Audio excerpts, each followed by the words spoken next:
그런데 이것으로 또 끝난 게 아니에요. 그죠? 1호부터 고작 2년도 안 되는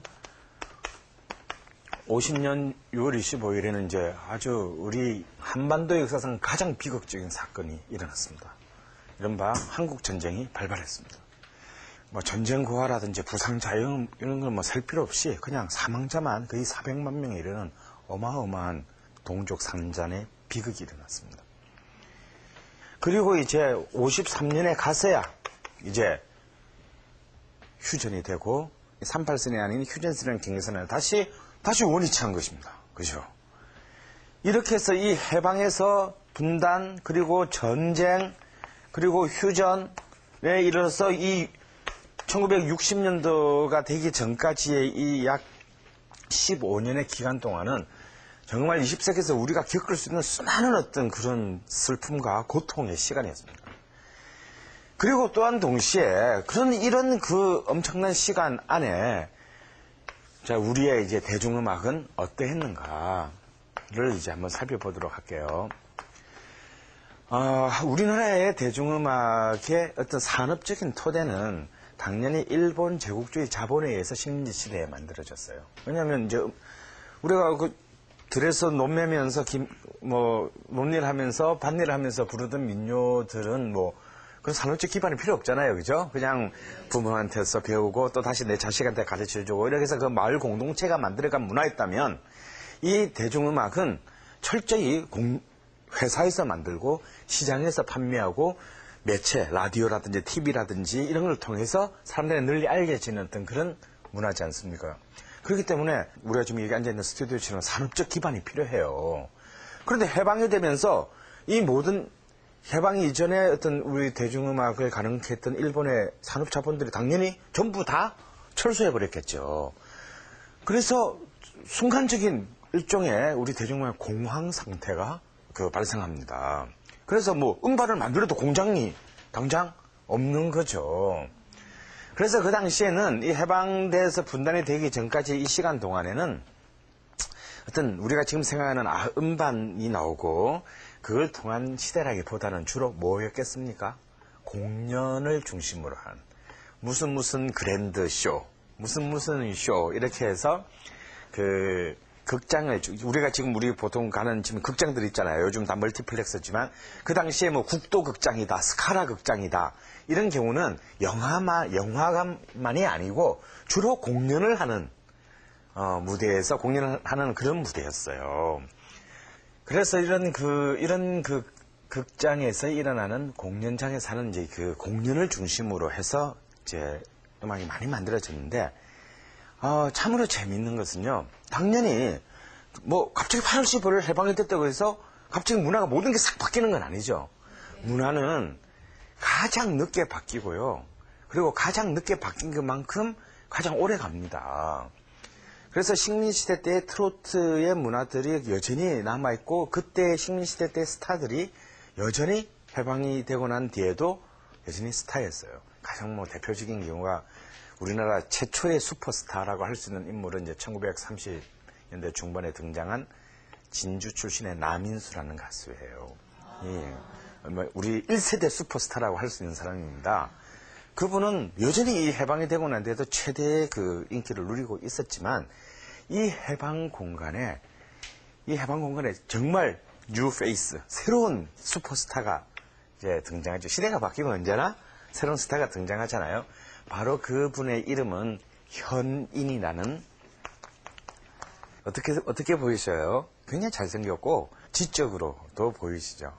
이 현인이라는 분은 45년 8월 15일 이전에는 우리 화면에 등장하지 않아요. 해방이 되고 난 뒤에만 딱 등장합니다. 왜 그러냐면요, 이분은 해방이 될 때까지 한국에 없었어요.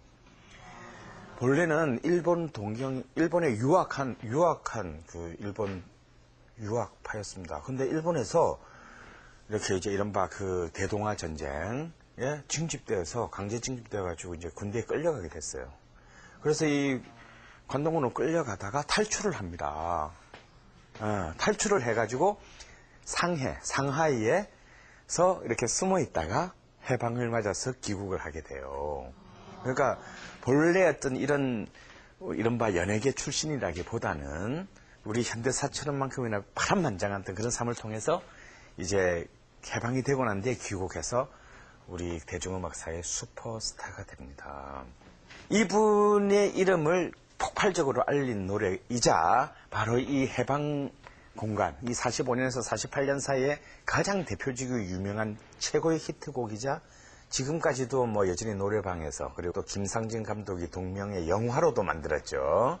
엄청난 그 흥행고를 올리기도 했던 신라의 달밤이라는 노래입니다.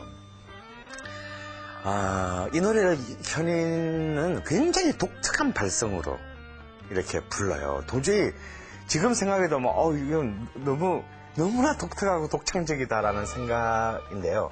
이 노래의 전주와 리듬이 희한해요.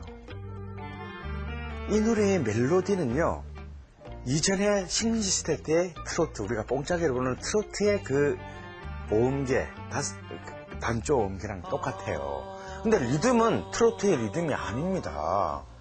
우리 이제 트로트 리듬 하면 이제 2박자, 쿵짝, 쿵짝, 쿵짝짝, 쿵짝이잖아요. 그죠? 근데 이 리듬이 아니에요. 이 리듬이 아주, 약간 쭉 들어보면 무슨 아라비아의 그 느낌도 나고 굉장히 이국적입니다. 이건요, 볼레로 리듬이에요. 네. 그래서 이런 리듬이 이런 그 트로트의 멜로디와 결합한다는 얘기는 뭐냐면 이미 이 노래의 가사의 내용이 아니라 이 노래의 리듬과 형식 자체가 이미 이 45년의 이 해방의 시점에서 우리나라의 전 아시아 지역에 나가 있던 현인처럼 사람들만 이렇게 돌아온 것이 아니라 바로 미국이든 뭐 소련이든 이런 모든 문화들이 막 밀려 들어오고 있다는 것을 이 노래가 굉장히 간접적으로 설명하는 겁니다. 그리고 왜 이 특이한 노래가 발성도 기존의 트로트의 발성하고 너무나 다릅니다. 굉장히 아주 좋게 말하면 굉장히 너무나 독창적이고 개성적이고 나쁘게 말하면 굉장히 이렇게 어색한 어떤 우리말로 노래를 부르는데 뭔가 이렇게 너무 심한 그런 바이브레이션들을 가져서 무슨 뜻인지 이게 한국어인지 이 외국어인지 이렇게 알 수가 없을 정도의 어떤 그런 아주 창의적인 발성을 하는데요. 이런 노래들을 그 당시에 대중들이 쉽게 바로 이렇게 좋아했다고 하는 것은 뭐냐면 이제 새로운 시대, 새로운 감각에 이제 들어왔다라는 겁니다. 이 현인은 이 신라의 달밤 말고도 숱한 히트곡을 그대로 남기게 되는데 특히 이제 분단이 확정되는 48년에 이렇게 되면요, 럭키 서울이라는 노래도 크게 히트시킵니다. 일단 제목부터가 럭키 서울, 영어가 들어갔어요. 그죠? 이런 이제 타이프 소리가 울리는 이렇게 이 서울의 거리 이제 벌써 뭡니까? 서구의 이제 미국이라는 것을 통한 이제 서구의 문화가 서울 그리고 이 대한민국에 막 들어오고 있다는 것을 얘기합니다. 현인이 이 시대에 등장한 아주 새로운 신성이었다면 아까 말씀드렸던 여전히 기존의 트로트계의 그를 지배하고 있었던 슈퍼스타들도 여전히 인기를 누리고 있었어요.